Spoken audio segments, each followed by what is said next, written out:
Hello and welcome to my song breakdown for my new song Out of the Rain. I hope everything works good today because I have a new computer, which also was a little issue with the project that I'm showing you in a second. So if something's not right or weird, just let me know in the chat. I will try to figure it out. But I think everything should be running fine. Out of the Rain. So usually what I did a couple of times was that I went through all the different tracks, all the different ideas that I produced to make it before I made a song. I'm not going to do this today. I'm going to go pretty much straight into the project.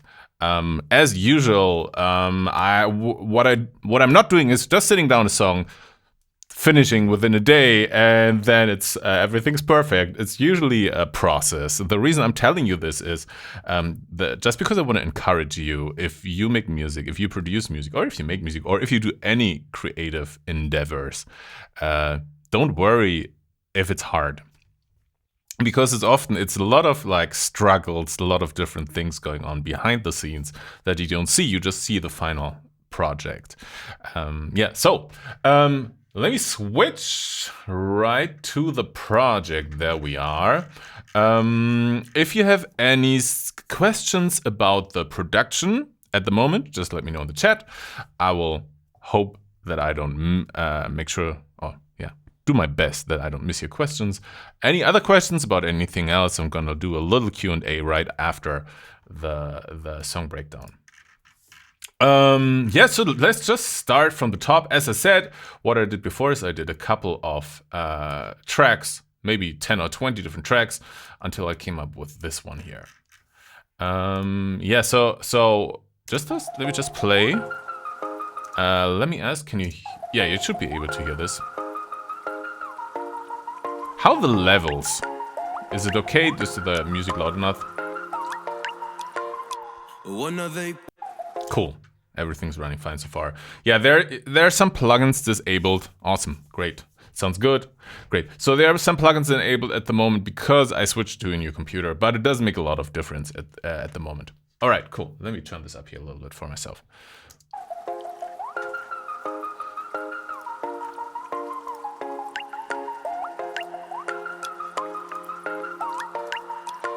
So let me start with this lead here, how this was made. This is sort of my favorite technique for someone for creating any sound. What I really like is creating sounds out of noise. Let me check real quick if I have a track back up here. No, I don't have a track back up here. So let me go into the older archive released. It's Out of the Rain. Ableton project. Let me see if I can bring up an older version where it still should be, where it's still a MIDI, so I can show you how the sine lead was made, because it's actually not a sine. There we go. It's actually noise. If you follow my streams on a regular basis, you kind of know this technique of creating a sound. So this is the MIDI here.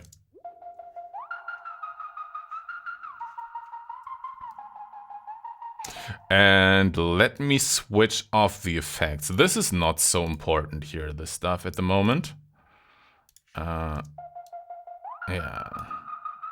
This one here is important. This is just some reverb. So this is without the reverb. This is without the EQ. And this is...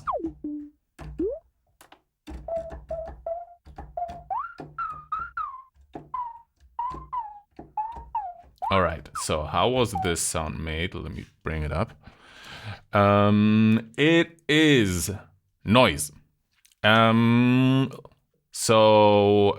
is noise. Let me switch off. I'm thinking about how to do this.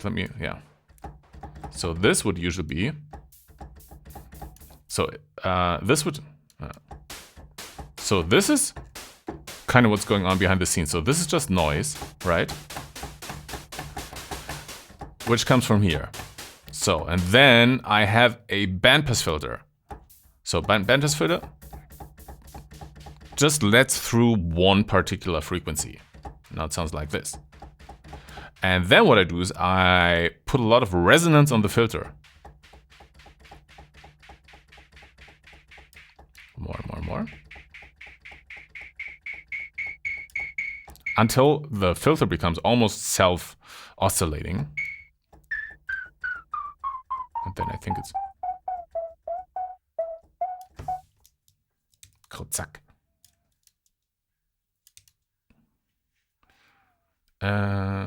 Then we put it to 64. And we make the filter follow the keyboard. And that's pretty much the sound, right? So it's noise, but with a self-oscillating bandpass filter. And then there's a little bit of, oh, there's a little chorus. To make it a little stereo.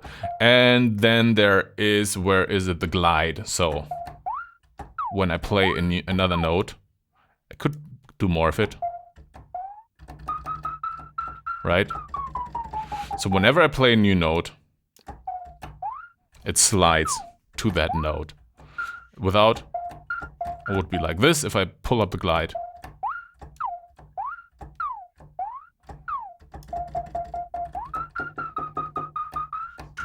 Yeah, and that's pretty much the sound already. So just oscillating filter. And then a little distortion on it. EQ, especially cutting out those low frequencies here. You see from the noise in the filter, there's a lot of stuff going on down here. You don't want that, so you want to just use the actual signal. Reverb. What's cool here is because the sound is so soft and there's basically not a lot going on, you can hear the reverb a lot. So the thicker your sound is, the more frequency spectrum the sound occupies, especially over time, the less you will hear the reverb. So if you want to have something that has a lot of space, you have to leave a lot of room in the frequencies so you can actually hear any reverb you put on top of it. More EQ. Don't know if it makes any sense. I think this is actually sidechain compression that it's not used here. More a little saturation on it. Just to give it a little more edge. And then this is just removing low frequencies once again. So this is, that's not so important, all this stuff. Yeah, so this is how the sine beat was produced. I'm just gonna remove it here. So this is just a bounce of this.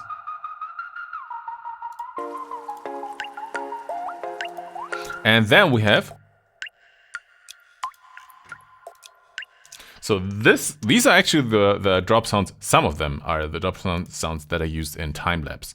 As some of you recognize, so it's just sampled. I bought a sample pack for raindrops actually once. So somebody sampled raindrops. I bought that and just split those sounds up, made them playable. Where are they?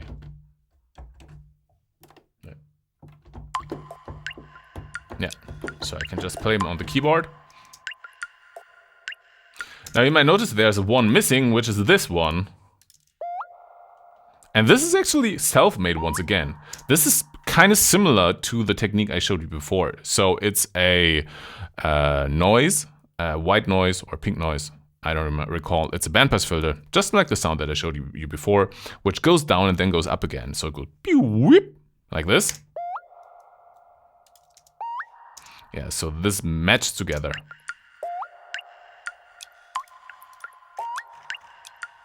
Why did I do that? Yeah, I had exactly that in mind. Oh, let me see if the stream is it working? Oh, probably not.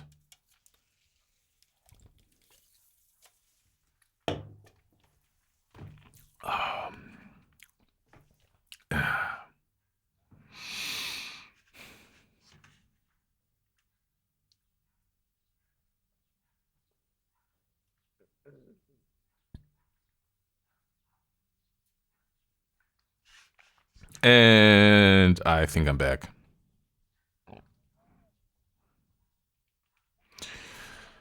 Yeah,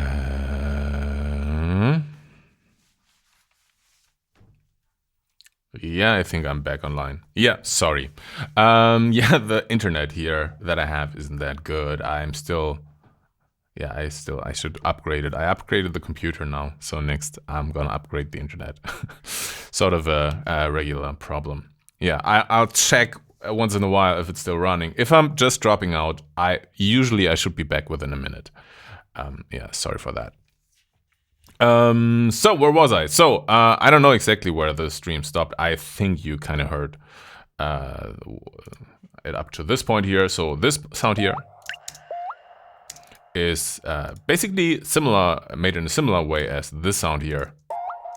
This sound here. It's noise with a bandpass filter. The bandpass filter is modulated. It goes down, stays on the note, and goes up again. So you hear it. Let me change that. Comes a little higher, stays on the note, goes up again. Yeah, it just matches with those here.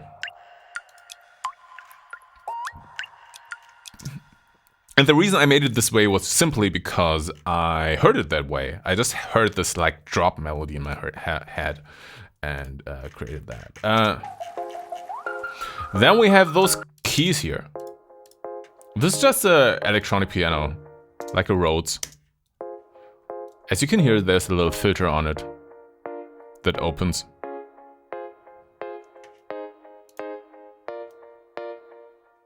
And then I used a guzheng, however that is pronounced correctly in Chinese. It's like a hackbrett.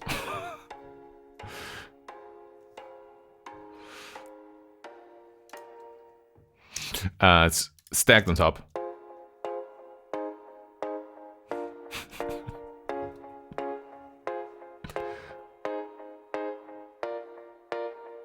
Yeah, so it's a string instrument that you hit with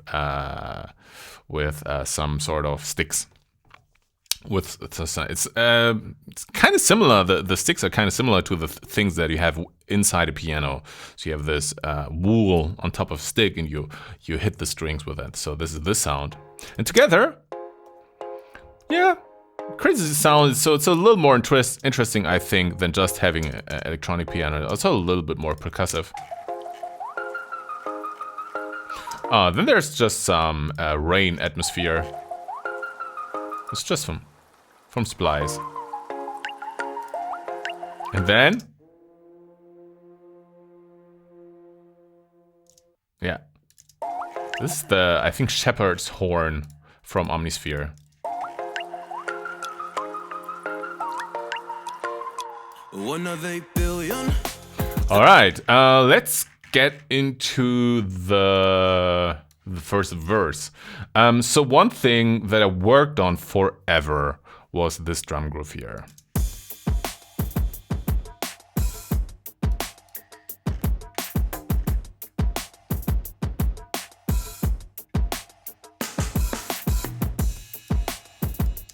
I think I worked on it for like maybe 2 weeks or something. I don't recall exactly, but it was also, I came back to it again and again. And yeah, I was never really happy with it for a long period of time. I'm sparing you. I don't want to play you all the different versions that I went through. It would be probably a little boring. Yeah, but so this kick here, let me play this one as well. So I split it up, but this kick is actually, it's I think 3 or 4 other kicks stacked together. And then I took this kick here and put it on a different track and took out the low frequencies. That's one thing that I noticed, especially when we played on a bigger sound system. Those fast kicks, it was just too much booming.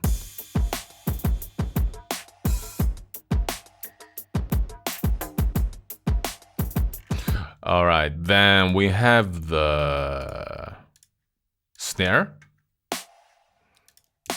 You can see here that it's a couple of different snares stacked. This one is actually also a couple of snares stacked. Yeah, that's like 2 or 3 snares stacked. And then I'm adding this one later. So this is just an 808. This is another more snappy one. And then there's one more coming in. And then there's this one coming in. And the reason is just to make it interesting. So it's just a little different.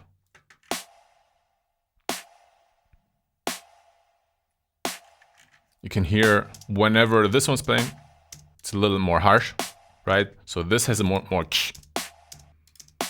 than this. Then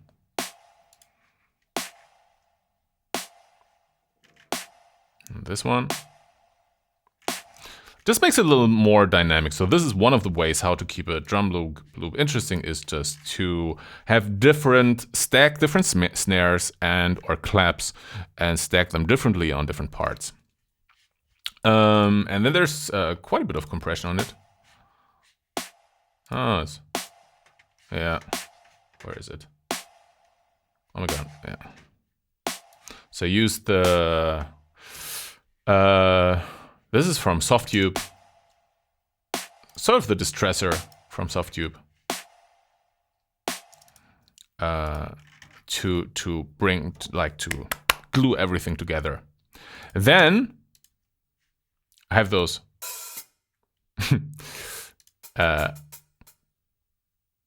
hi-hats and some snare drums. This is Addictive Drummer, if you know it. So it's a drum plugin. We can just play drums. So it's just some acoustic drums added. Let me play those things together. So far we have. So this is just kick and snare. You can hear the difference in the snare, and then we bring the hi-hats.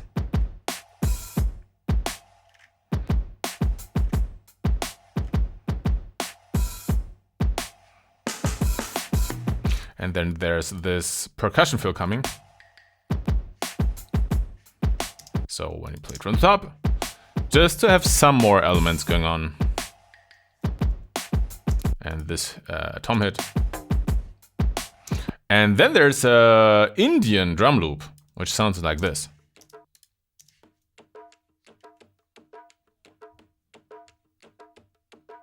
As you can see and hear, there's quite some filtering going on,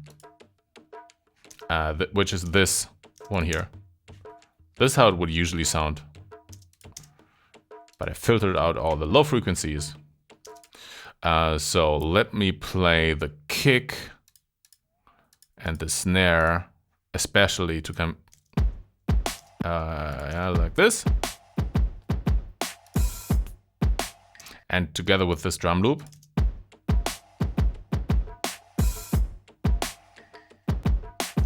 Once again without. And once again with.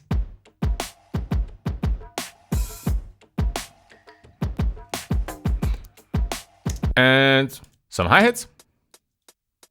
Very simple. And another one.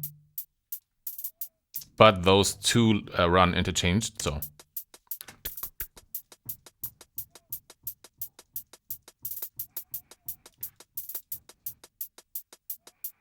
Yeah, and this is pretty much the result of 2 weeks of work. Now you might ask, like, this doesn't look like 2 weeks of work. Like, why did it take so long? So the reason is, like, I went through so many completely different iterations. So I had something at the beginning, some drums at the beginning. Then I wanted to have them more acoustic, so I did it with acoustic drum sets, did a lot of acoustic drum set programming, didn't like it. Tried it a little bit more electronic, so just finding the right sounds that really worked together, that just took so long. Just because there were, like, I don't know, like 10 different versions of drum loops that I actually made. And then sometimes some elements sticked. For example, I had the complete acoustic drum stacked on top. But then I realized at some point, I was like, oh, but the kick drum doesn't work so well. The snare drum also doesn't work so well. The hi-hat that's hitting all the eighth notes also doesn't work so well. But this, the open hi-hat, that worked. So after a while, I just kept the open hi-hat. And then also this snare fill. So yeah, a lot of different iterations that I made of the drums. There was something that sticked, but there were also iterations of the drum where nothing sticked. Yeah, so that's why it took so long.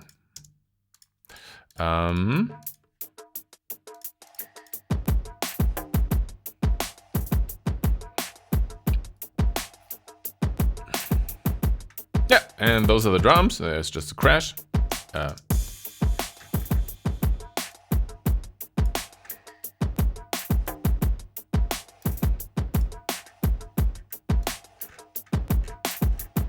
Oh, the snare was missing.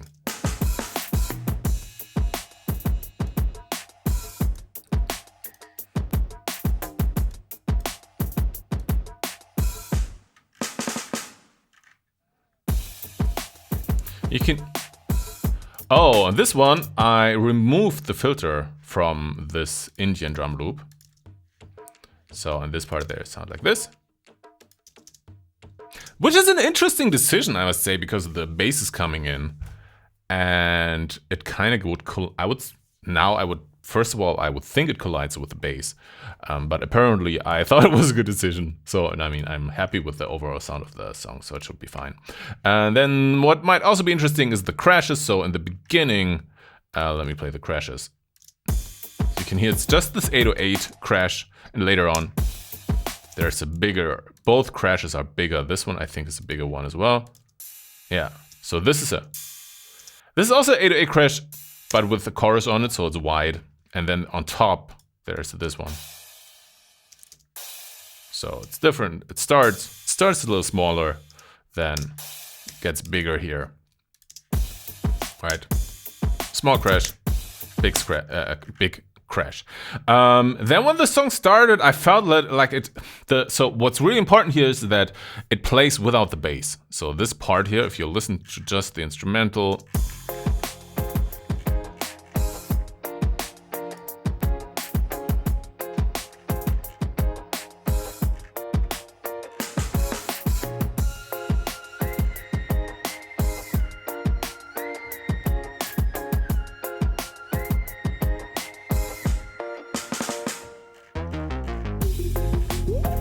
Yeah, which allows me to bring in the bass like an effect. So it's like a sensation when the bass comes in because it wasn't there before, right? But in the very beginning, it felt like it was missing. So I just put this just one 808 here, which is very soft, very filtered and everything. But it's just when it starts, so it starts with a little bit of bass and then the bass kind of fades away because the 808 is just gone.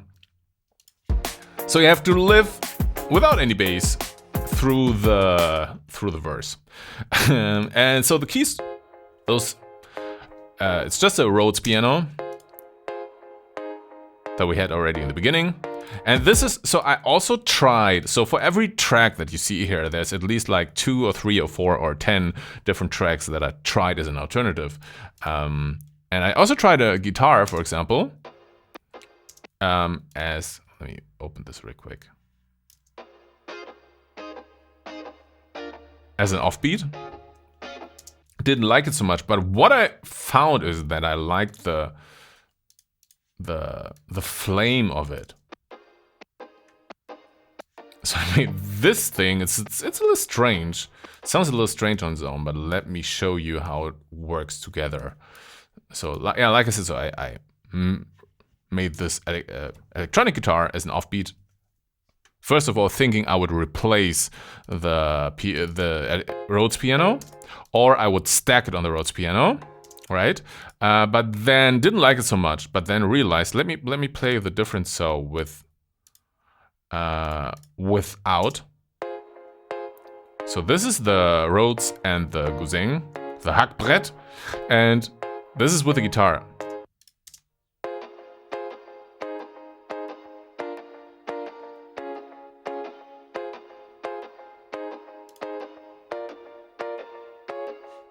So I cut away the main notes here, and there it even clicks a little bit if you listen to it.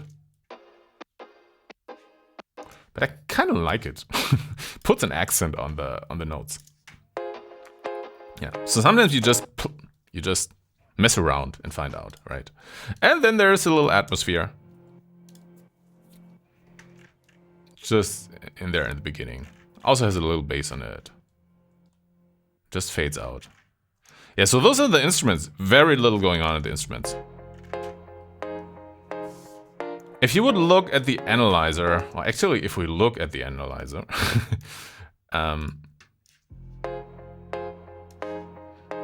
you see this is the frequency range from 1K to 8K. You see there's really not a lot going on. Why is my mouse looking like this? You see there's really not a lot going on, which is great because it leaves room for the vocals. The only thing that cuts in there. See, this is how I like my tracks to look when I have vocals.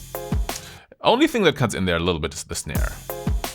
So whenever the snare plays, you see it going up a little bit. Let me mute the snare. See this? So this is how you get a good vocal sound. You get a good vocal sound. Well, of course, I mean, the vocals should sound good, but more important, the instrumental should leave enough space for the vocals. And whenever you want something to, it's really important to make a decision what should be in front and what should have the attention, and all the rest should not have the attention. And whenever you mute, so you put a analyzer. In this case, I use Pro Q3 AQ, but you put this on the master and you mute the thing that's supposed to have focus, you should have this hole in the frequency range here. And for example, the snare drum, it only plays, I think, when the vocal's not singing. Right? It fills in between. Only thing that collides a little bit with the vocals, and once again, is the snare. But it's so short that it doesn't really distract from the vocal.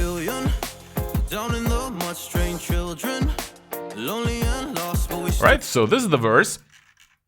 And then we have this bass break here, which is not the bass, which is then later on playing. It's just, I think I used to, yeah. I don't remember exactly what I used. I used a couple of analog emulations, like a Moog synthesizer, and maybe Pigments. So it's 3 different together. And it's very prominent, which means there's nothing going on at the moment. So if you listen to the instrumental here, let me switch up the vocals. Actually, if you, like, even with the vocals,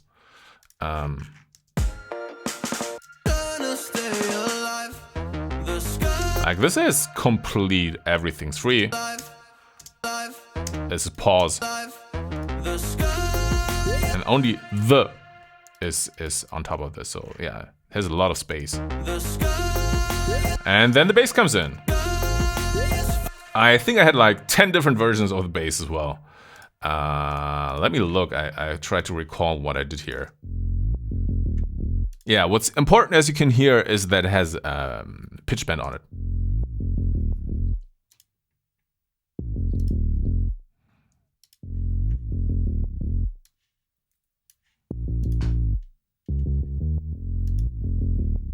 And the way this was done, it's just a saw with a high cut filter. So all the high frequencies are cut away.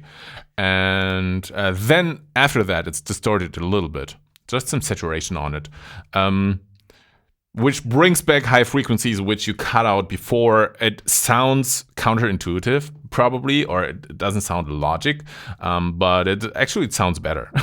So yeah, because it just gets very subtle higher frequencies. So you cut away the high frequencies, then you bring in a little bit of distortion to bring them back in a gentle way. And then I have this sampled bass on top.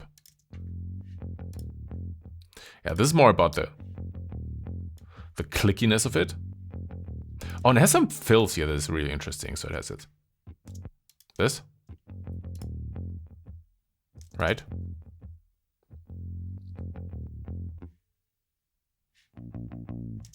Right, so this also helps giving it a little like tuk. You hear those here? And this. Very subtle stuff.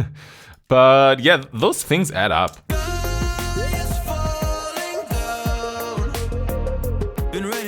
So for example, if I would remove this one here. Yeah, I mean, there's the kick drum on top. It still works. Yeah, but it brings those subtle elements. It's often what makes a track feel alive. Because we're using MIDI, right? Everything can be quantized, and you have to think of ways how to make the song, how to make the entire instrumental, how to make it feel alive. And so that's, I think, pretty. Oh yeah. There's also this one coming in here.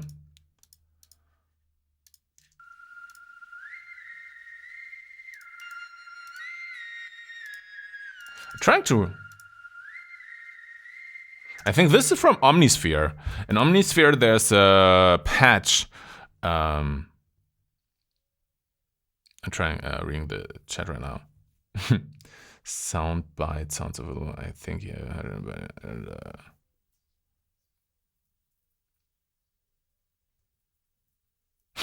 I'm so confused about all those terms. The thing is, if I would, so you don't have to understand everything. If you listen, if you want to learn about music production, if you listen to what I'm playing and the different elements, you already get a sense of how things work together, right? And because if I would explain everything from the basics, I could just this sound when I'm explaining it, it would take probably like 2 hours to explain like what is a resonant filter and how do filters work and why do they start, or how do filters work and why do they start resonating and how do you make them resonate? What's the math behind it? And yeah, exciting stuff. So yeah, that's the reason why I'm going a little bit through it. So when you're already in music production, you probably, depending on how far you are in music production, you probably understand some of it or more or less. And if you're completely new, if you just listen to the different parts, what they're doing, and you're interested in music production, yeah, you already get a sense of, okay, that's what's going on here. So this is, I think this is a patch from Omnisphere, synthesizer called Omnisphere. It's just whistling. They just sampled a choir. So like tons of people in a cathedral, and they had them whistling all at the same time, and they sampled it. So that's that. And then this is just a flute sampled. Why both of them? Because it sounds better. I wanted to have it far away. So what's here important is adding depth. One of my favorite topics. Down in the mud, strange children, lonely and lost, but we still run. As you can hear, so this should be easy to understand for everybody. If you just listen to the instrumental, if I turn off those keys here, the atmosphere.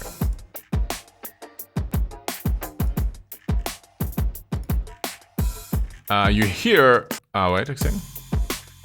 So now you hear, everything you hear is completely dry. Or somewhat dry, right? So the point that I'm making here is, if you want to create depth in your songs, you don't have to put reverb on everything. To create depth, what makes sense is just put reverb on very specific parts. So the parts that I went for here is the snare, this snare. This has, as you can hear, has a lot of reverb on it.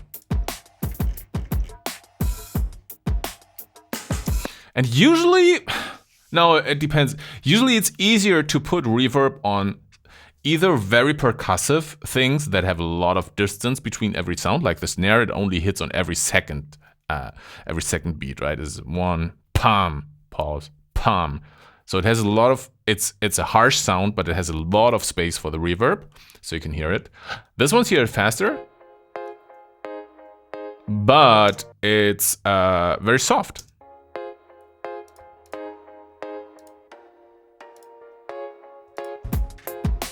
So those two sounds are the only ones that have reverb at the moment. So it's the snare drum and it's this offbeat.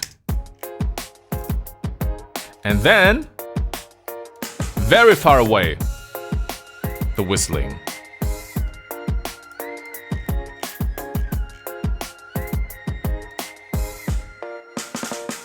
Yeah, so this was a great way for me to make it sort of float through the melody, but also create more depth. And then, yeah, the bass comes in. And this lead comes back. We already discussed this one. It's just an octave lower as in the beginning. Right? So this is the beginning, and this is on the verse. And it also makes it float a little more. So you have the bass coming in, or roll a little bit more. So you have the bass coming in, and you have this resonant filter. If you compare it,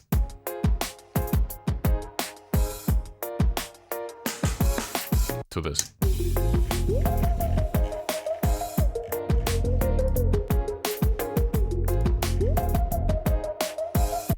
And then we have this one.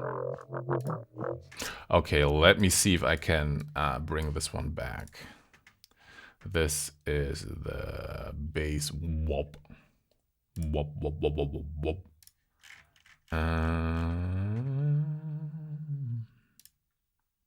So you can see here new drums, new bass, new drums. So I was playing around with giving a lot of different tries.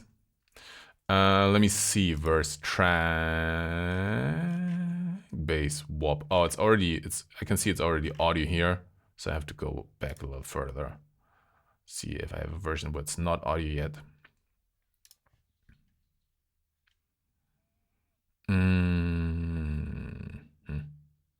Drums, drums, drums. Everything's drums. Drums drop. Bass wop. There it is. This one was done with pigments. I can tell that already. It's on a different space than mine. It was here. It doesn't matter. At this point, it still had more low frequencies to it. But let me show you the sound. Let me turn off all those effects here.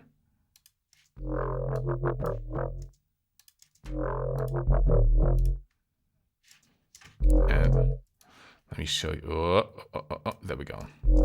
All right.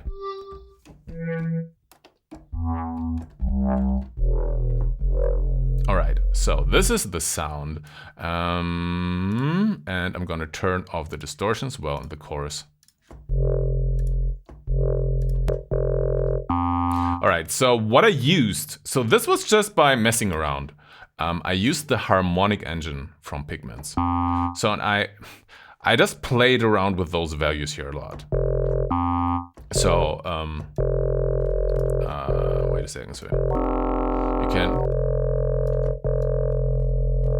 can create all kinds of weird stuff here. Depending on the stuff that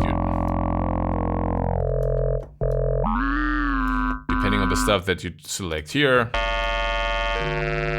All right, let me turn this all back.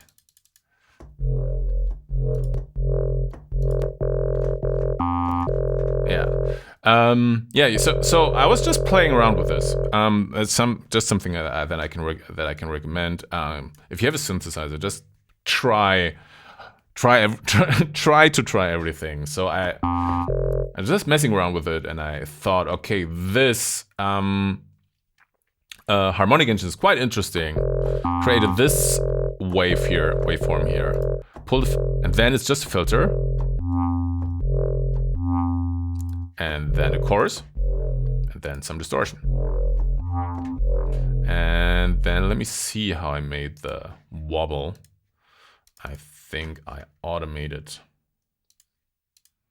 MIDI. Yeah, so the way I did it here, I think. Oh yeah, so I have different LFOs. I have different LFOs. One is doing the 16th, whoa, whoa, whoa, whoa, whoa. One is doing whoa, whoa, whoa, whoa, whoa.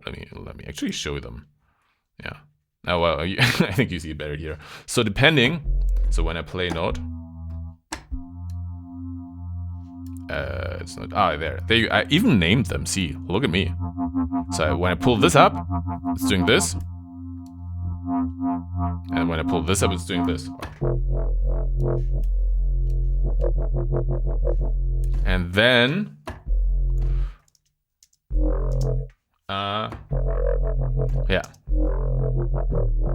yeah. So I automated those things. And this one, I wonder what this one's doing. Let me see.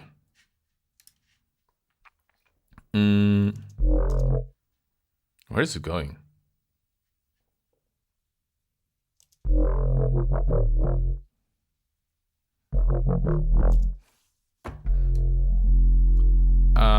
It's changing. It's changing this selection here. So it's also changing the waveform a little bit. Yeah, you see it here.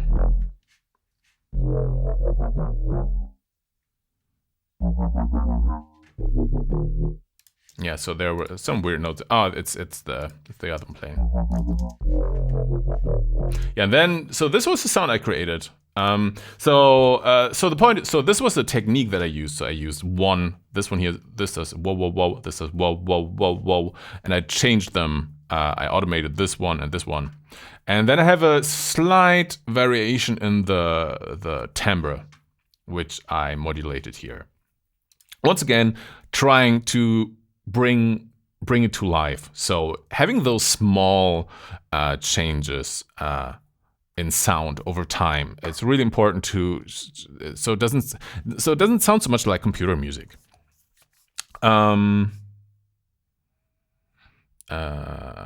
Okay, just checking the chat if there's anything important. Cool. Then I put some EQ on it. Some kind of drastic EQ. Taking out all the low frequencies. Because, why did I do this? Well, because I had the low frequencies already in the main bass. So I just wanted to add some texture on top of it. And you can especially hear it here. So the rest here is just some compression, sidechain compression as well. So let me remove this. So you can hear, or you can also see here, I cut out all the low frequencies. So this one is gone. And this here is compression depending on the kick drum. So whenever the kick drum hits, it makes the bass softer. So that way the kick drum stays dominant. And that's pretty much it. Oh, there's still, yeah, some EQing going on. You see it's enough. Yeah, so it's just the texture that is added on top of the bass. So this is the bass.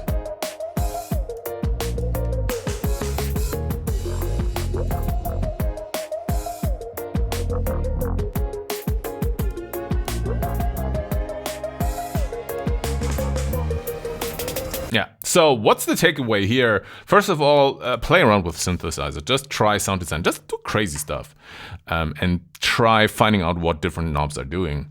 And the other takeaway is if you add texture, especially on top of a bass, you can add texture by playing another low note, but then ideally you cut out all the low frequencies, because otherwise the low frequencies are going to clash, and that's going to make it... so if they clash, the way it works is they are sometimes too loud and sometimes too soft. So when you add texture on top of a bass, usually it's a good idea to cut off all the low frequencies. What I sometimes do is, sometimes I have like 3 different bass sounds layered or 4 different bass sounds layered. So I just layer them until I like everything. And then I take everything and cut out all the low frequencies. So at like 120 hertz, I like this one here. I use a steep cutoff, so there's no low frequency anymore, and then I take a pure sine wave and put this underneath. So you have very, very stable foundation for the bass, and all the textures are just textures, they're just above. So you don't have the different frequencies clashing on the low on the very foundation frequency. Cool, and this pretty much it.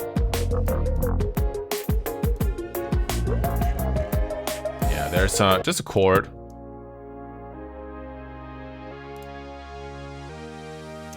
So it's just a filter opening up.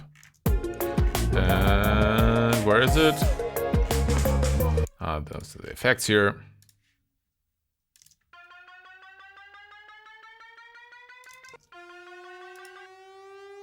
So this is just a two saw waves detuned.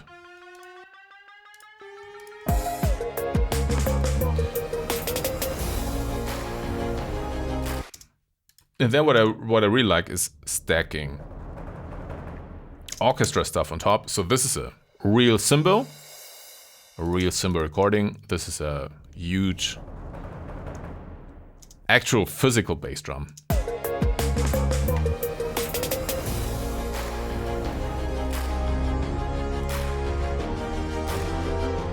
Okay, let's break. So then there's just a ton of orchestra coming in. So physical bass drum with timpani. You can hear that the timpanis are actually following the bass line.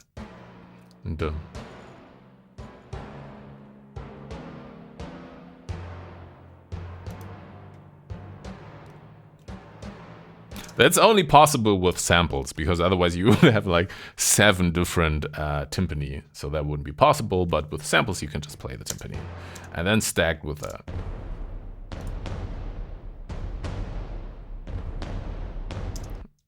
Sounds...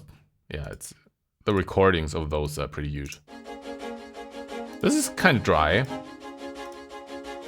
Strings.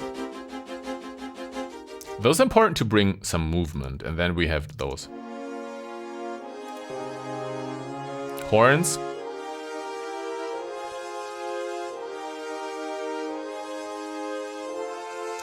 And trombone playing the bass. Bass trombone.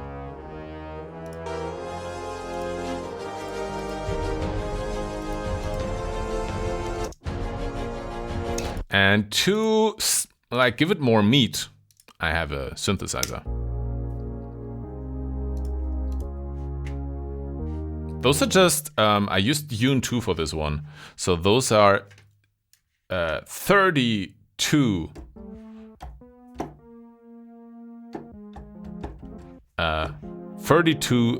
saws. So let me reduce this to 1 so you can still hear something. So this would be 1 saw. This would be 2, 3, it's getting there. Yeah, so you use 32. It's very, very thick synthesizer. So those is under. So if I take this out, it's a little thin. Synthesizer gives it a little meat. And then having the percussion.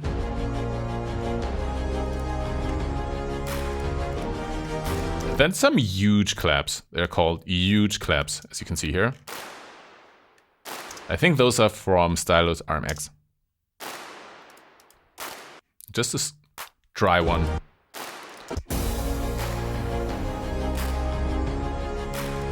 And now when it goes on, hi-hat's coming in. And then... So... cello and double bass.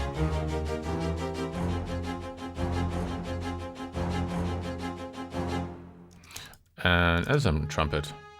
And a tuba. So those coming in.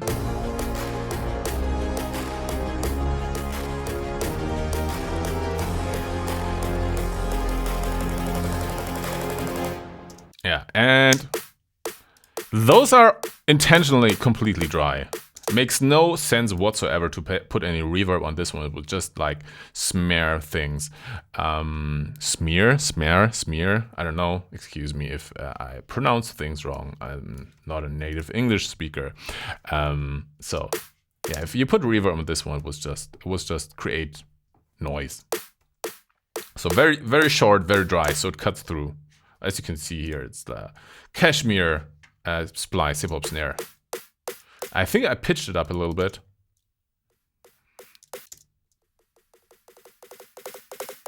And 2 other ones coming in. Just a snare roll. And then this beauty here. And the very last note. Yeah.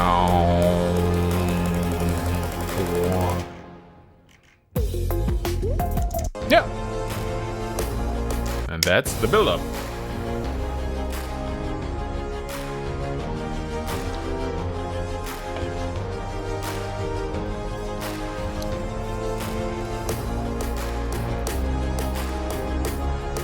Where are the strings from? Those strings here, I think it's so it's a contact library. It's from the Native Instruments Complete. There's are they called action strings or are they called session strings? I think it's session strings. Session strings have this thing where you hold a chord and it plays the entire chord repeatedly. And they're somewhat dry, which I like because if you would have those big as well, it would just blend in too much because you have all those pads sort of going on in the background here. And this is already very huge. So it's great to have those a little bit up front, a little bit more dry. Yeah, so it's session strings from Native Instruments. Then there are some crashes here. So a lot of orchestra samples here, just stacked up with a little bit of synthesizers. Just... Oh. No idea why I did it like that, but anyway. And once again, the saw. Yep. So what was important for me after this part here? So I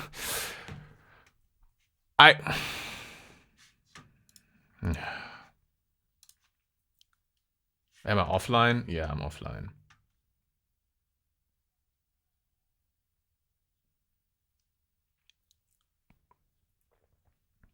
Hello, I'm back. Yes, so yeah, sometimes the internet works. So I mean, sometimes it works reliably, and this time does not. Yeah, sorry for that. Once more. Yeah. So yeah. So it was a decision here to not go into a full drop. So it's a little bit like a, I don't know how to call this. Is it a sub? I think there's a term for that when you build up and but then you're not actually delivering a drop. So that's what I made here. It's like woo, and then it's just what you already know. Kind of the idea behind it. So the next time it comes around,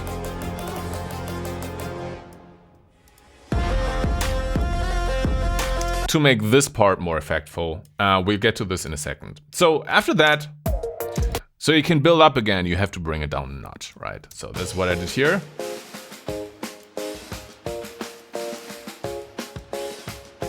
On purpose, very, very reduced. No low frequencies going on here. So there's a marching snares. So I have a dry one. This is just drum set. This is orchestra marching snare. Mixed them because I wanted to have the depth, but this one is just too wet. It just needs something to bring it a little bit more up front, so that's why I stacked it with this one. Sorry, and I think this, oh yeah, this is just a drum loop. I mean,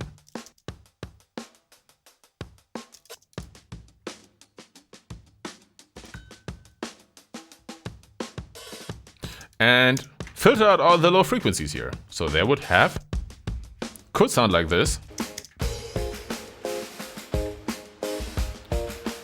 But this is too boomy, and it doesn't really match with what's coming later. So I just filtered it out.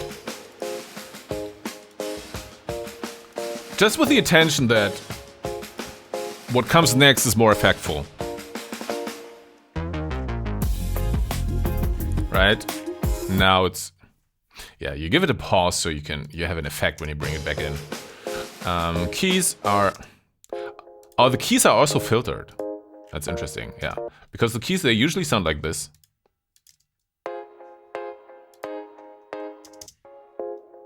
And here they're very filtered. I left away the goozing. This one here, I left it away. Just skipped it. Just used the Rhodes piano and filtered it.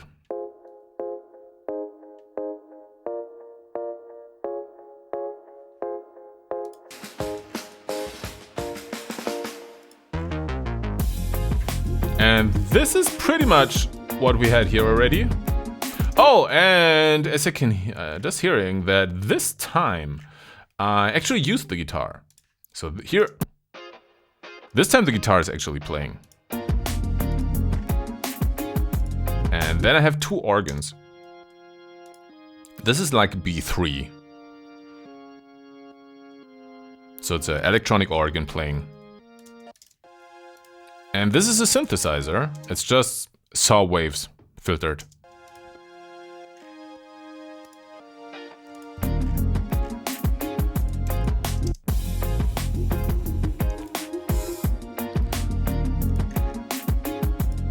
And this time, this lead, it's even one octave lower. So it starts here, starts in a higher octave, because I want to have it very present. Then when it comes back in the first verse, it's an octave lower. And when it comes back after the chorus, it's also the same. And then it's very low. It's just kind of teasing it. How's it going on there? It's great. Except that the internet is crashing. But despite that, going fantastic. Yeah, so what this allowed me to do is that I played it an octave lower, is then later on playing an octave higher, which brings up the energy, right?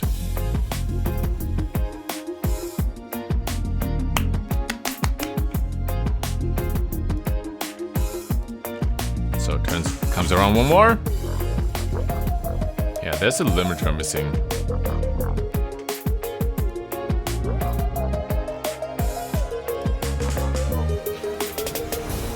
This one does not have the claps. Right, here you have claps.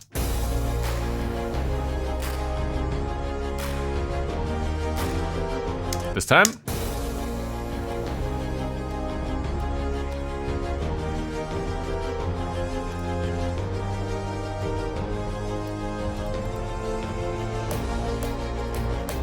Why doesn't it have the claps? So just to have some variation, so it's not the same. And what I also wanted to achieve here is to have it more floating. So you either have it like bouncing.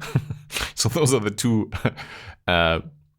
extremes, or the two poles that I'm moving between. It's like more bouncing, right? Like it feels like moving, and it's more floating. So this one I want to have really floating. So I have some distance to go back into the rhythm. So this is really floating. And now the drums come back in. So we're ramping up towards this one here. All right, so I added one more layer, which is violins, viola, cello, trumpet, and horns. All playing this. So it's violins, viola, cello, trumpet, and horns.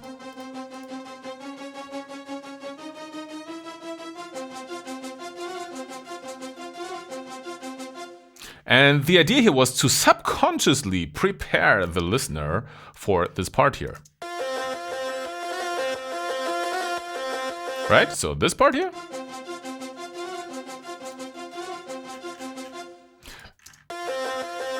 Same thing. So yeah, this is the idea. So when it drops, it's not like, wait, what is this? It's not totally unheard of. So when it drops, it kind of feels familiar because it's running in the background here.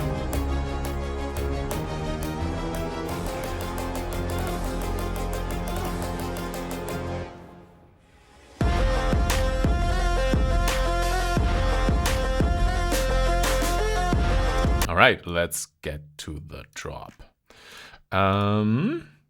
Drums are completely different, I think. Very, very boomy bass. So it's a short for the attack. And then this one here. Together. Then, yeah, more a mid-focused snare. This one is a more high-frequency clap. It's more.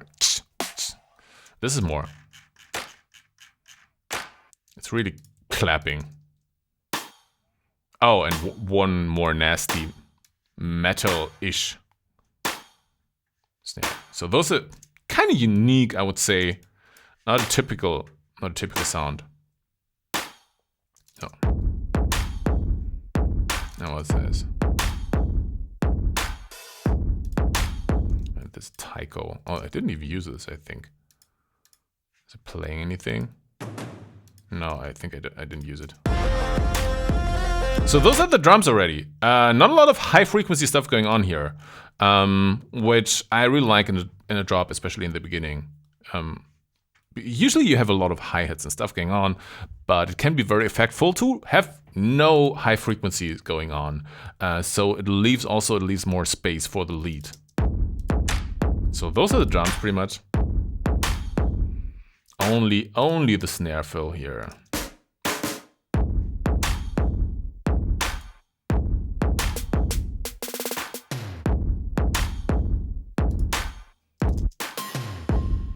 Yeah.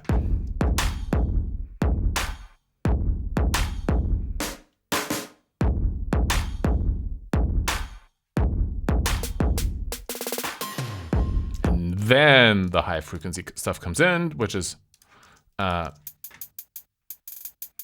one hi-hat, very fast hi-hat, and a gong. Ah. Yeah. Let the fight begin. So here the high frequency stuff comes in.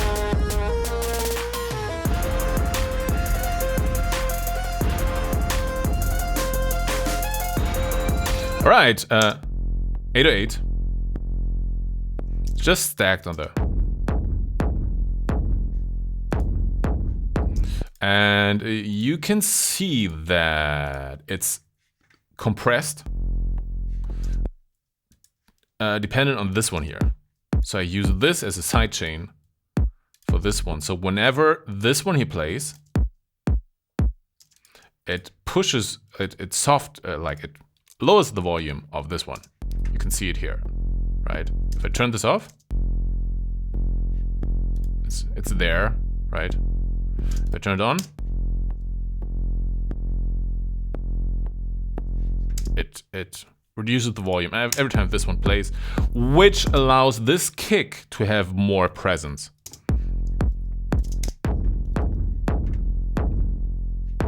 Cool. And then some stabs. Just some splice samples, I think.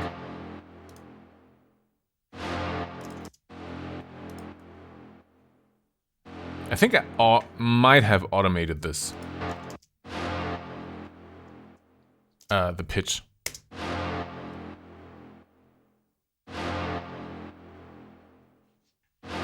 Yeah, the lead sound, I'm coming to that in a second. So that's this stuff. Oh, with the 808.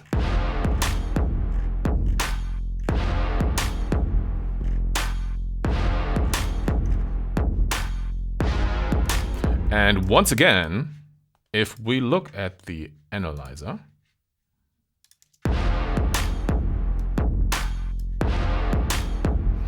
except for the clap, you see here is not a lot of stuff going on. Yeah, the stab a little bit, but here's pretty much space. It's mostly happening here. It's not even in the high frequencies.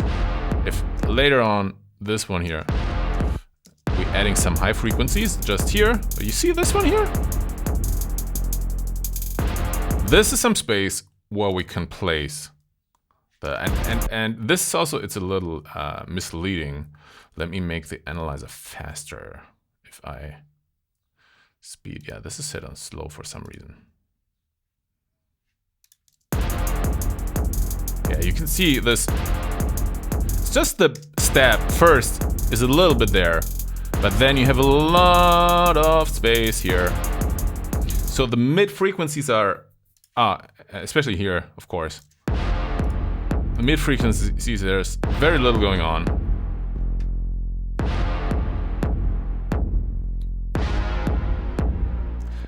Because we want to put in the lead. So this is one way, once again, to have the lead really cut through, is to have all the rest not interfering with the lead. So those are two synths, a very distorted lead, and this is an air hole. Let me see if I can find the midis from this one. Maybe here. How's it called? Bridge, outro. This is bridge and master. Air hole, master. No, it's already audio. New vox bounces, clean up new lyrics. Oh, there. This might work. Give me a second. So I'm trying to find the midis here because this I just printed it, so there's nothing I can show you. Just trying to find the MIDI for this one. So,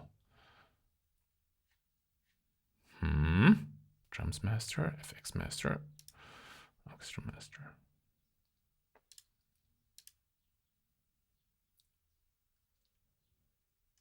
No, sorry. Maybe I had it in a subgroup here. No, that was probably clean. I'm confused.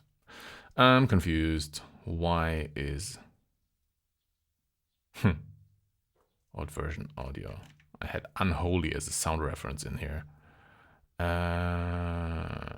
Trackmaster. Why is it not there? Bridge master. Even 2 times. Not bad. Kickmaster. Yeah, I strongly recommend, by the way, having, there we go. That could work. I strongly recommend, by the way, in between having some sound references for your mix. So you don't end up having like way too much bass or mixing the vocals way too harsh or stuff like that.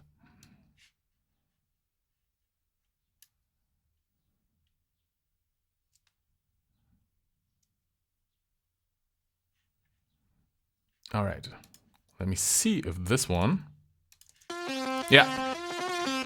All right, so one really important thing here. Let me turn off all this stuff here first. Wow, it kind of hurts to hear that. But I want to show you something specific. So what really makes the sound here is actually the pitch bend. I'm just gonna use Serum. Let's use Serum. Let's see if Serum opens correctly on the new computer. Oh, I don't even have it here. Doesn't matter. Just gonna use Pigments instead. Doesn't matter, whatever you use. So I'm just gonna use a saw here to want to show you something. And I'm gonna turn off the pitch bend. Can I set it to 0? I cannot set it to 0. Then I cannot show you what I was trying to show. Let me use silent instead. All right. I can also not set it to 0. What the? I usually never set it to 0. Or I can just use pigments instead. Once again, just gonna delete all the pitch bend, because what I want to show you is this. What can really make a sound, or what really makes a difference if you use pitch bend automation. So this is all the pitch bend that's going on here. So if I delete that,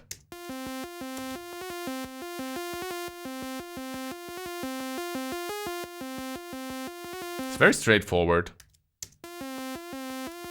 And bring it back. Yeah, you see, like every note, it's a little bit like a glide, but I made it manually. So whenever a note starts, it has to slide into place. And here's a big one.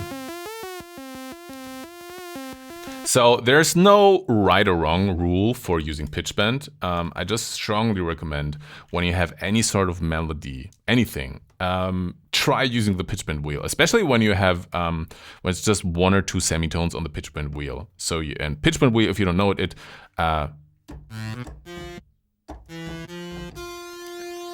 does this, right? It's the wheel on the keyboard, and you can access it through MIDI control usually. All right. So this one here, it's a really nasty sound, I must admit. I think I used, wait, where am I? Yeah, I used a wavetable. This. Just played around with it again. Yeah, it's a kind of a noisy. This is the wavetable, yeah. It's a wavetable that I'm playing. And then noise. And this, I love resonating filters, as you probably know by now. This is a comp filter, which you can make resonate, and it follows the keyboard. It creates this nasty sound. And there's another comp filter on top, then a flanger. Yeah. Trying to think about. Yeah, so if you have any synthesizer that has comp filters, I strongly recommend playing around with that. I think Serum has one too. So what you can do with the comp filter, you can make everything just resonate. And so with the comp filter, the trick is to make it follow the keyboard, right? So you could let me do this for you real quick. So you could use just noise. Just loading pigments right now. Let me see. Do we have some noise? So this is noise. So you use a comp filter. And you hear? Right? It gives the noise. It gives it a note. It turns the noise into a note. Very harsh. Now, whatever key I press, different keys here, it's always the same, so I have to make it follow the keyboard. Now I can start playing notes with resonating noise. If it's too harsh, you can then cut it off again. Use an envelope on it.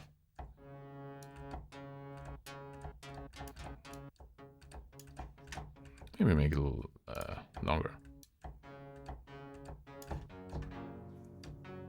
Alright, but this.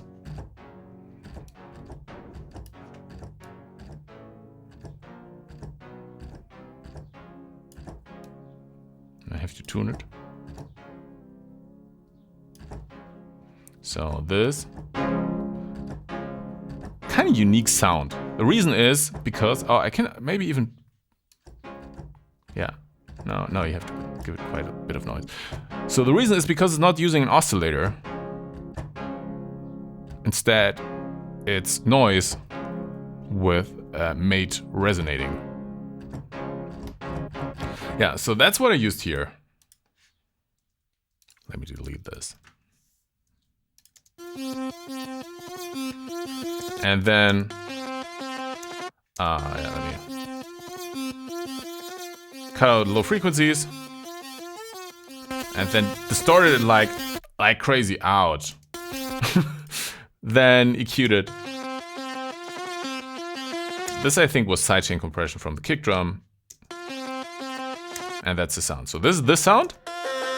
Oh no, that's sorry, that's the sound. Yeah. And then there's an erhu, which is also a Chinese instrument.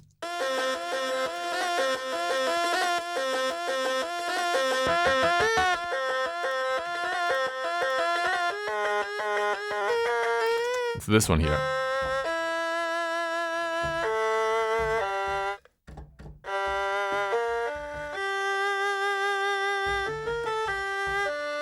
Yeah, this instrument is just from, let me show it to you again.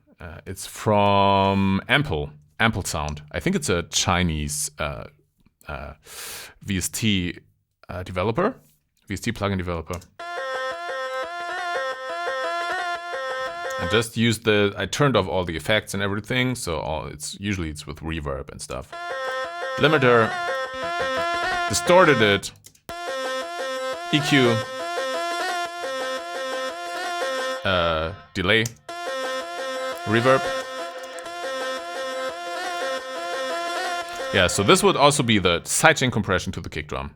And that's this one. I think it's a little more EQ on it. And then those two together.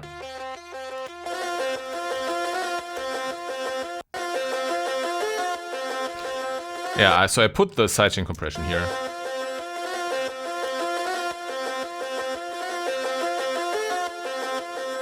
Yeah, and that's it.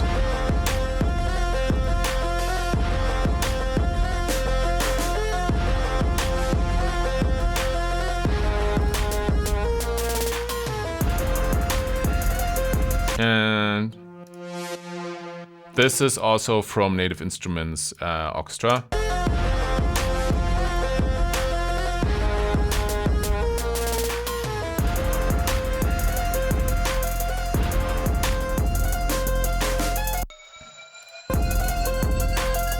This is just a riser. I could show you. Let me show you how I made this. Because I have it right here. So sometimes I make my own presets. I have it here. Syn noise phaser, I think it should be. So yeah.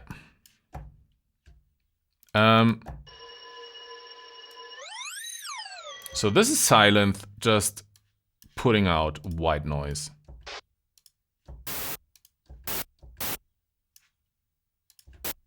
Yeah. So this is white noise. Let me turn this on. White noise from silent. No, it's pink noise, sorry.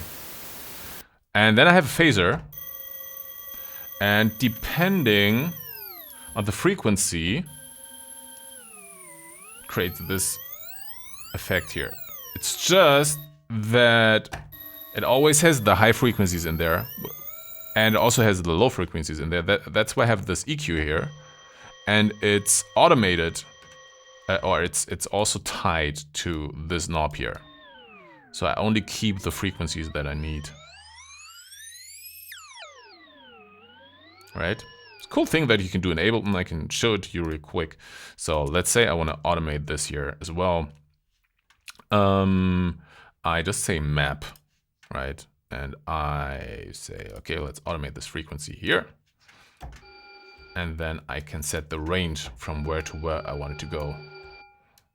So like this. So now when I move it, or I could have it the other way around. So I can say, okay, when I move this up, it goes down. When I move it down, it goes up. So you can assign a couple of different knobs to one knob. That's basically the idea behind it, right? So you have one knob that controls. So this one knob controls the frequency of the phaser. It also controls the frequency of the low cut filter and also controls the frequency of the high cut filter, all three at once. So I can just push this up and down, left and right, and it moves. So this is, for example, how I created this sound here. And then I added some auto pan, so it goes. So this one makes it go louder and softer.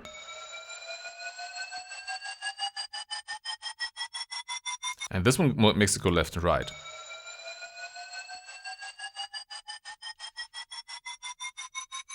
Yeah.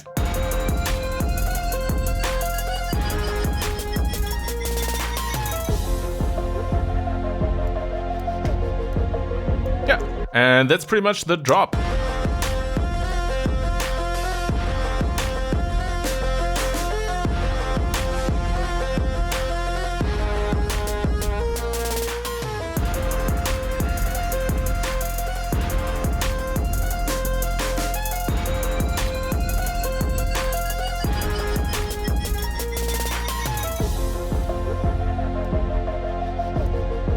And the outro, same drums pretty much, same kick. Yeah, but instead of the snare, which you can hear here, very harsh, switched to a wood block. So this wood block is replacing the snare. Very soft. 808 is also pretty much the same that we have in the drop. But we bring back this one here. And then there's a ton of orchestra stuff going on. Well, strings.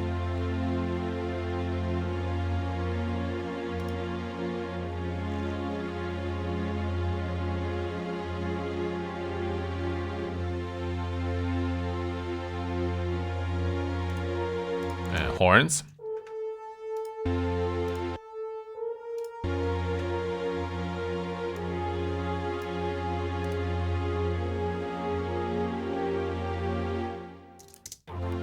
And then I have this one here. And then there's like an echo from the drop. It's because when you wouldn't have this, it would stop too abrupt.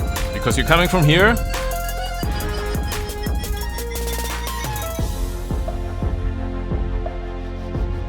So it's still echoing. Right? Very, very filtered.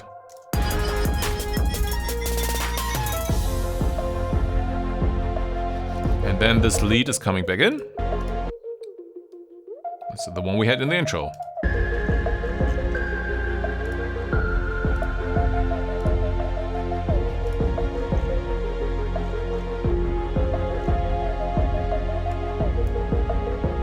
So it's a little bit reminiscent of the different parts that we had before, right? This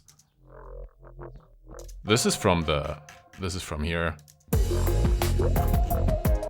Then we have this from the intro, right?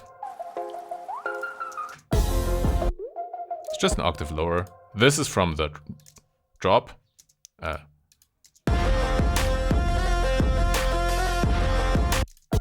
Oh, and give me a second. So what happens here? I forgot to mention it. Of course, the lead goes up an octave, just to have something happening. Okay, so yeah, so the lead from the intro, the lead from the drop, this one here, both playing at the same time.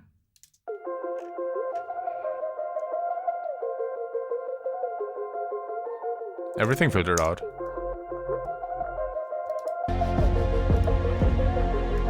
And then what's kind of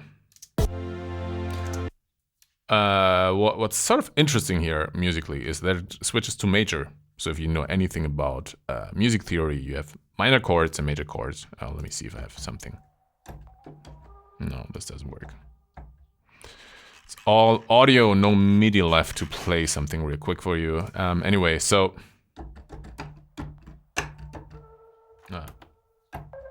So...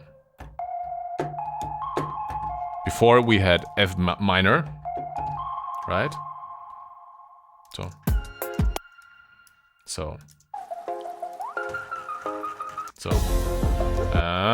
So the keys here. This is F minor. But in the outro, it switches to major.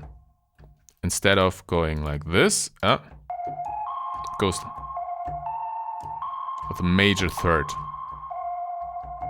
Instead of... And you can hear it in the strings. The strings are in major. That's sort of the surprise element in the end.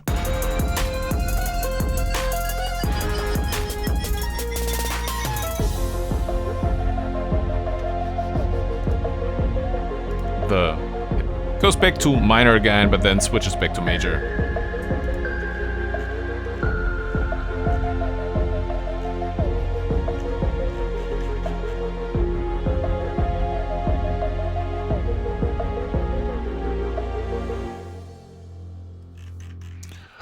Okay, let's have a look at the vocals. Not a lot crazy stuff going on in the vocals. Just closing all those different elements here. Not a lot of crazy stuff going on. Let's see. It's all printed as well. Down in the mud, strange children. Lonely and lost, but we still run.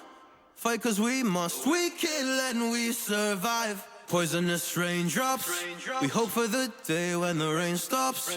Until the so this one here has billion. Down in the mud, strange children. Lonely and lost, but we still run.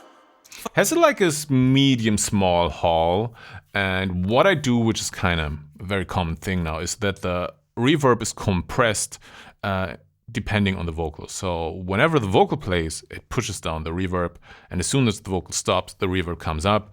That way you can have more reverb while the vocal is not there, and have less reverb while the vocal is singing, which helps to, because if you put too much reverb on it, it blurs the vocal, right? And that way when he sings, 1 of 8 billion.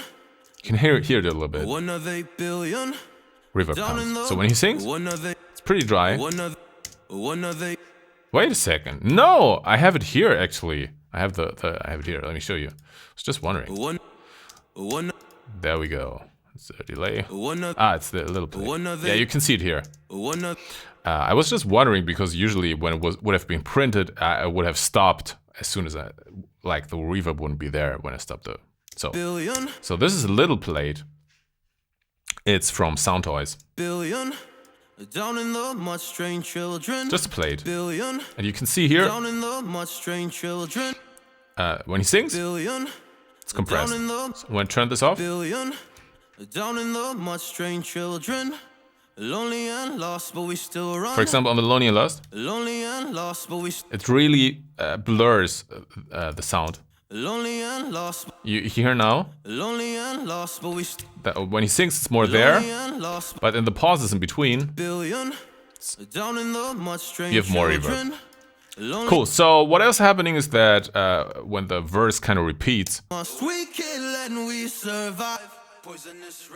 Doubles left and right, in some parts, and then the echoes. Poisonous raindrops, when the rain stops. So you can see and hear that it goes through 3 different stages. So you have. We hope for the day when. So this is alone. We hope for the day when the rain stops. This with doubles, and then you have the echo again. Poisonous raindrops. We hope for the day when the rain stops. Until then we stay under grain rocks and live with our pain, just trying to stay alive. Yeah, trying to make the vocals interesting, because otherwise it would, if I would play it without. Billion, down in the mud, strange children. Good start. Lonely and lost, but we still run. Fight cause we must, we kill and we survive. Poisonous raindrops. We hope for the day when the rain stops. Until then we stay under grain. Just a little too boring. And this is what would be more like beginner's production would probably sound like this. Not a lot different. Billion, down in Well, the mud, strange children. I mean structure-wise. Lonely and lost, but we still run. Fight cause we must, we kill and we survive. Poisonous raindrops. We hope for the day when the rain stops. Until then we Maybe take out the snare roll as well. That would be more typical beginner's production. Give me a second. Yeah, so this one. billion, down Actually, also the details would usually be missing when I... billion, down in the mud, strange children. Lonely and lost, but we still run. Fight cause we must, we kill and we survive. Poisonous raindrops. We hope for the day when So the this would be more beginner's production. billion, down in the mud, strange children. Lonely and lost, but we still run. Fight cause we must, we kill and we survive. Poisonous raindrops. We hope for the Just day repeats. when the rain stops. Until then we stay under grain rocks and live with our pain. Right, so what we're doing is we're having the variations in the snare. We're having the snare fill, and then we have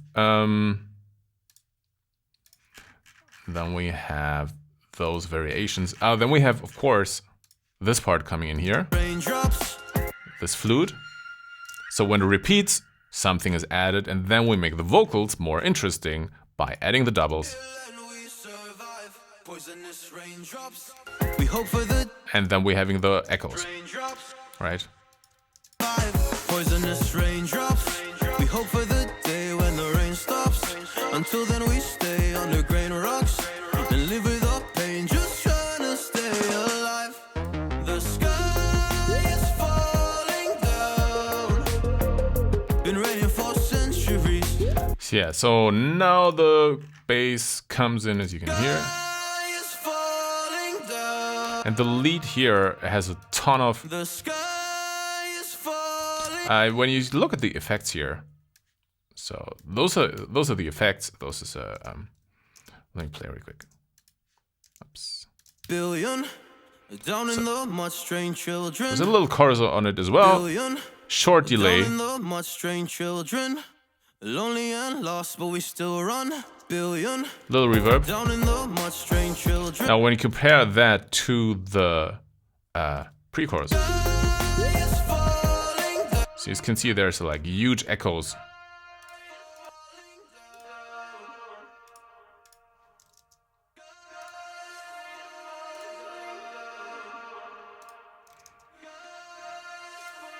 Huge plate, a lot of stuff going on.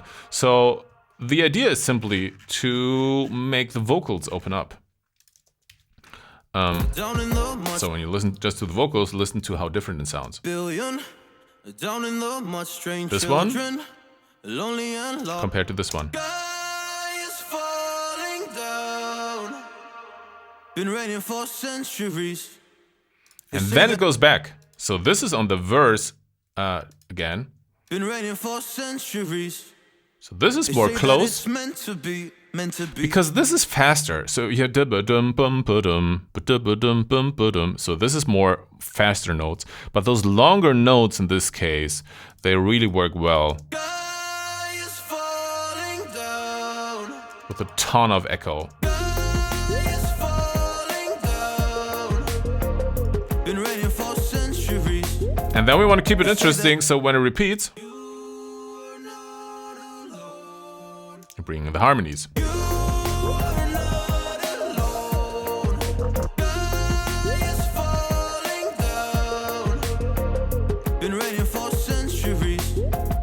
They say that it's meant to be, meant to be. But you are not alone. when your project has below 150 tracks, it's not professional enough. Yeah, I'm happy that I'm having 187 tracks. No, actually, the number of tracks, in my opinion, doesn't say anything. I think it's a big achievement to make an amazing track with very little, like amazing song, amazing sound with very little tracks. So it's not more is better. It's just, for me here, it's just about the variation, just keeping it interesting. So generally talking, what you can hear is that the foundation is very simple, right? Like musically, it's just da-da-dum dum dum, da-da-dum dum da-ba-dum dum, da-da-dum dum da-ba-dum dum, da-da-dum dum dum da-dum da-dum da, and then same thing, da-ga-dung dung dung, da-ga-dung dung ding ding ding, and so on and so on. So it's very, very repetitive, very simple, very easy to follow. And then it's just a drum groove and the offbeat, cha cha cha cha, right? Very, very simple. You need something to keep it interesting, and that's why doing all those like fills and different claps and different snares and different drum breaks in between and doubles when the verse repeats and echoes when the verse repeats and all those things. It's all meant to keep it interesting. Cool. So, and then now I'm singing on this one, by the way, as well, by the way. No, that's not me. Oh.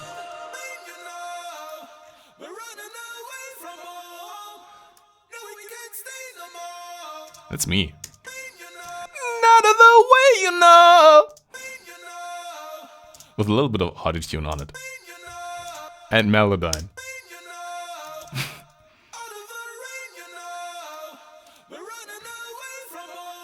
Yeah, it's just to stack out, like give it more meat. Yeah, he's a little stronger with those high notes. And he's also louder.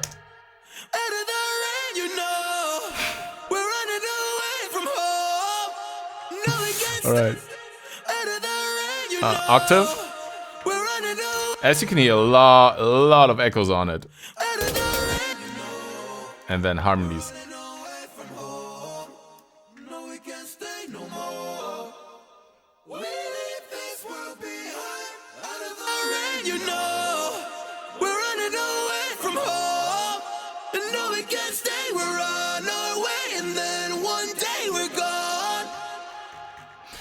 Yeah, and then what's kind of interesting, I think, is in the second pre that I added more echoes.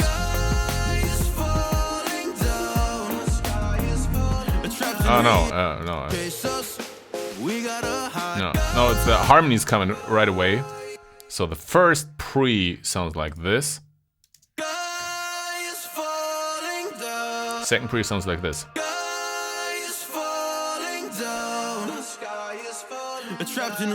And then those fills in between. On our way to insanity, on our way.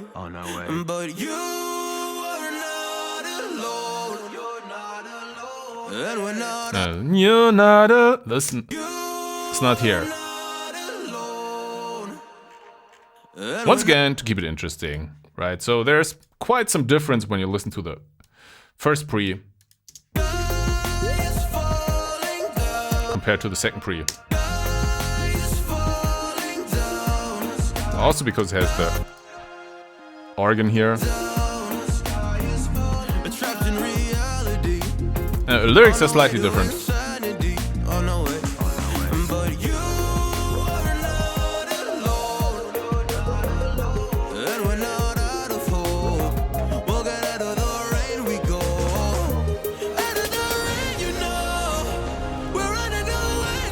And then pitched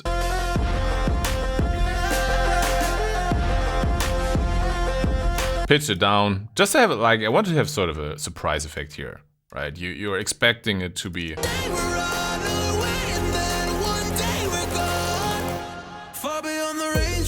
playing a little bit with the expectations of the listener here, so building it up in a huge way. You think, oh, now something huge is coming, then it's sort of intentional disappointment, right? It's just okay, it's just wait, it's just going back to the start, and then the second time.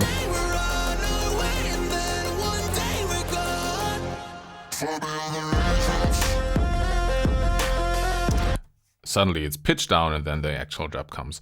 Those expectations, I mean, probably most listeners are not sitting there and thinking like, oh, what's coming next? What's coming next? It's just like all the surprises and like exciting moments and disappointing moments, everything you create when you produce music, like 99% runs subconsciously.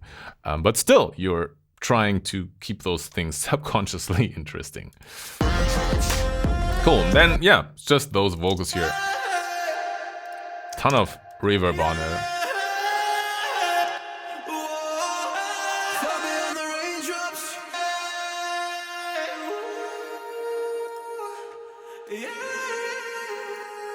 Slowly fading out here.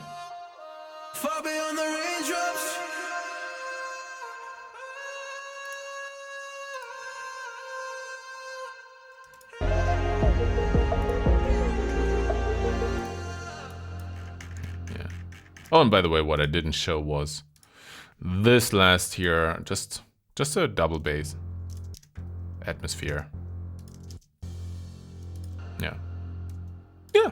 And that's the track. Yeah, hope you learned something. If you have any questions, feel free to post them in the chat right now. I'm gonna have another sip on my very unhealthy Coke. Don't drink this. Makes you sick. I have slow mode enabled. I tried to get the auto moderation under control. Missing messages every 10 seconds. I hope it's better today. So I tweaked some stuff. Okay. Can you explain how you render your songs? Because when I try to render, the quality for my song just becomes worse. So I don't know what you're doing wrong. It's just, so here it would just be export audio video, and then you say, you render it as a WAV file. So then it should be the same if it's enabled live. I don't know why it would be worse.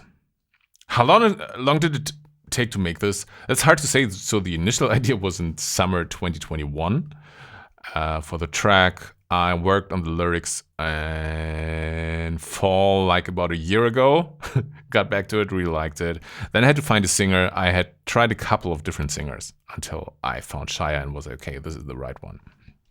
By the way, this can generally also help maybe or be encouraging. When you record vocals and it doesn't sound right away, it's also probably normal. It can be challenged. So for the new song that's coming out next, I tried, I think, 8 or 7 different singers. I kind of changed the mode there now that I pay, because I have enough money to do that by now, that I can just shoot with a broad shotgun, if you will. So which means I just tried like 8 different singers at once. I pay every... I don't have them record the full song. I don't have them record everything. I have to just have the verse, the pre-chorus, and the chorus, if you will. This has a verse and a build-up, which is very challenging. But I had them record this part just mono, just not any stacks, just to hear if their voice works with the song. Everybody gets like $60, $70, something. And then I try them, and I tried like 8, I think, at once. So they all tried the song, and then I chose the one. There was actually only one that really nailed the song, in my opinion. It's a kind of difficult song. Let me switch back here, by the way. All right. Yes, I'm part of the lyric.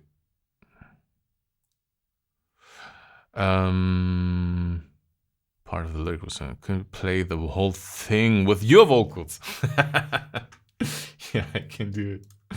So here's it with a German accent, Out of the Rain. Where is it? Where's the one with my vocals? My drums. It's probably with Shia Vox. Let me turn this down. No, this is the... Ah.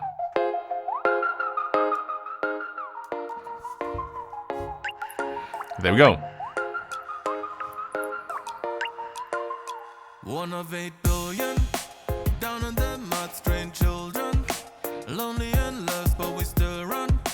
Yeah. We kill and we survive. Poisonous raindrops, we hope for the day when the rain stops. Until then we stay on the green rocks, live with the pain, just trying to stay alive. The sky is falling down, been raining for centuries. They say that it's meant to be, meant to be. Just too nice. I'm just too nice for the song.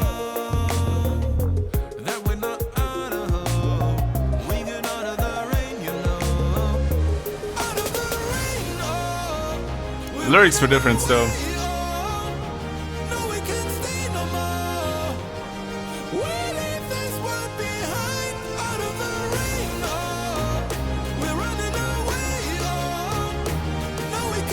Yeah, you can hear that the production was still in a different state at that point. Yeah. Well, we just had a song with vocals from you. Yeah. Yeah, I think this one really sounds better with Shia. It's interesting. Every song needs a different singer. Wait, let me fix something real quick. Yeah, every song needs a different singer. Sometimes one singer is great for one song and it really doesn't work for the other song. For example, I had Laura once when I produced Fly Away. I had Laura singing Fly Away. Absolutely didn't work. She has an amazing voice, but she has an amazing voice for certain songs, and it really didn't work with Fly Away. Any other questions? Let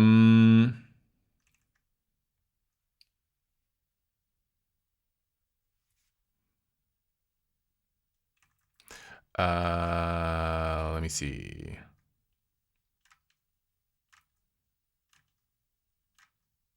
I love your music so much. Thank you very much, Bob Jeff 28.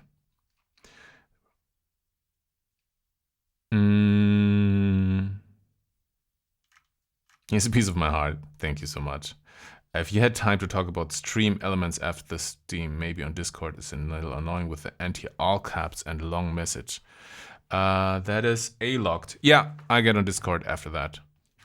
Try to remember. Yeah, how long does it take to make a full song in hours? It's really, really different. Very, very different. Somewhere between 20 hours, I would say, to a few hundred hours. Really depends.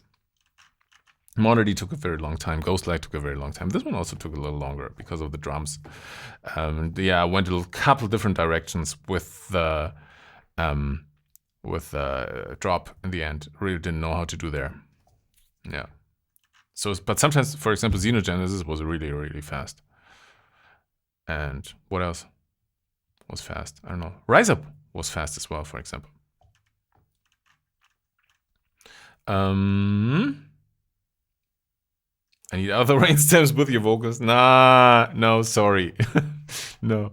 But not nice for monkeys. Yeah, with monkeys, it's interesting. Monkeys is very, very low, and my voice works well when it's very low, very low. For some reason. So when I sing like this, it still has some presence in it, where a lot of singers, when they sing low, it kind of loses the presence. Well, you're alone in the jungle, no, you want to make a fire, but don't know how. The rhythm and presence sort of is still there. But when I sing higher, it becomes very, very soft, my voice. So yeah, and Shia, when he sings high, it's really like, really powerful. Cool. Really like your new song. Thank you, Disguised CSGO. Why does it say raining for centuries and there are dying clothes on the drying clothes? Good point. Good point. Yeah. Why is that? I don't know. Honestly, I don't know. I didn't think about this detail. Why they would put out the song? Why they would put out the clothes? You got me. I'll talk to A-locked. Yeah, about the chat auto moderation.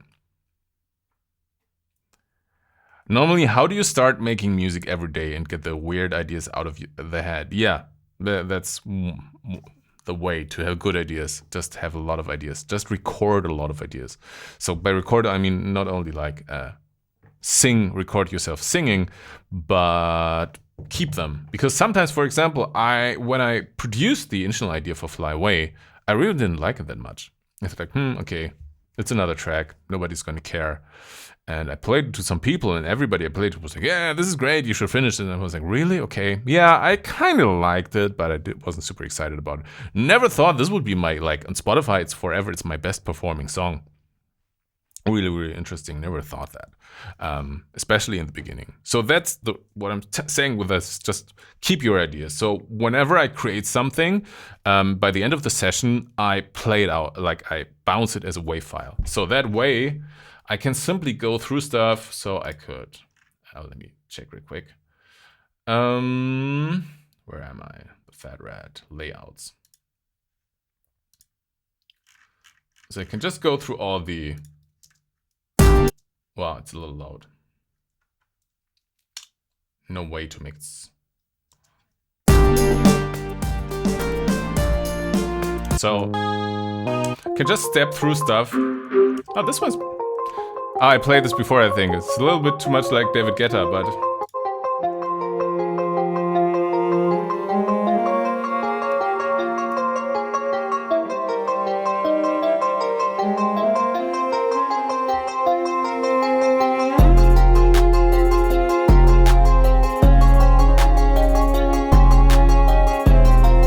the beginning is a little,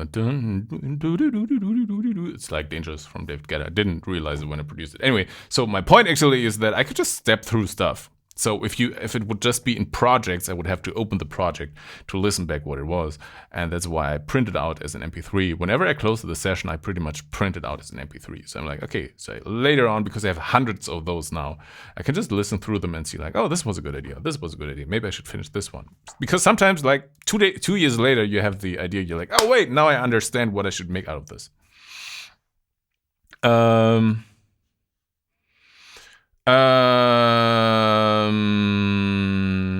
What else we have? If he forgets, it's fine. Yeah, I try to remember. There are a lot of artists on Fiverr which work under price. What is your tip for them?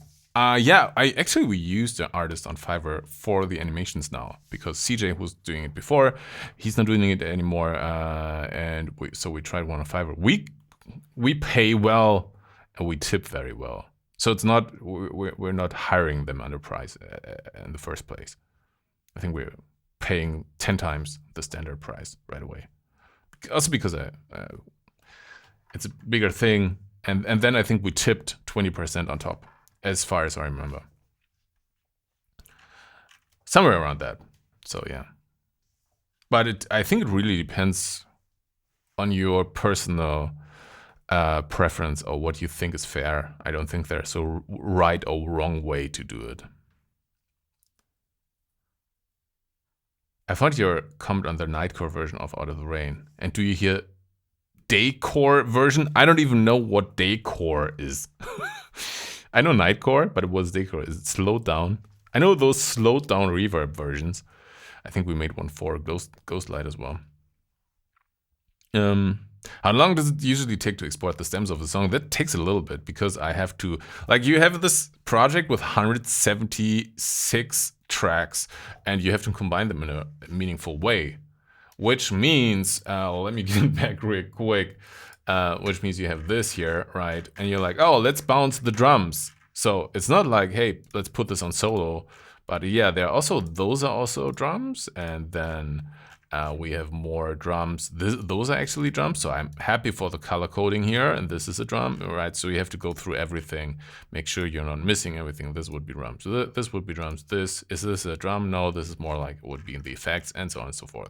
Those are more drums. So you have to really be careful with going through it. And I think I made some mistakes as well. So if you have some stems from me, because even if you put them back into the project and listen to them, you don't immediately realize if there's something wrong because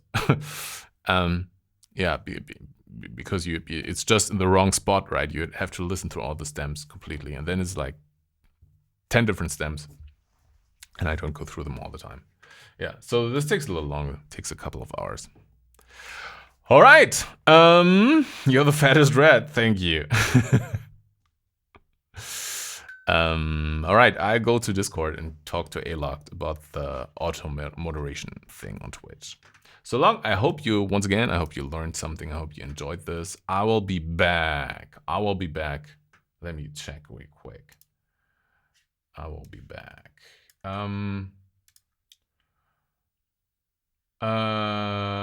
Next week, we're gonna do feedback session. And then I think, yeah, I'm gonna do the Monody song breakdown. Yeah, we'll have a look at Monody and see how it was produced. So long. Where am I? There you are. Thank you very much for watching. We'll be back in 2 weeks. Song breakdown of Monody. See you there. Bye-bye.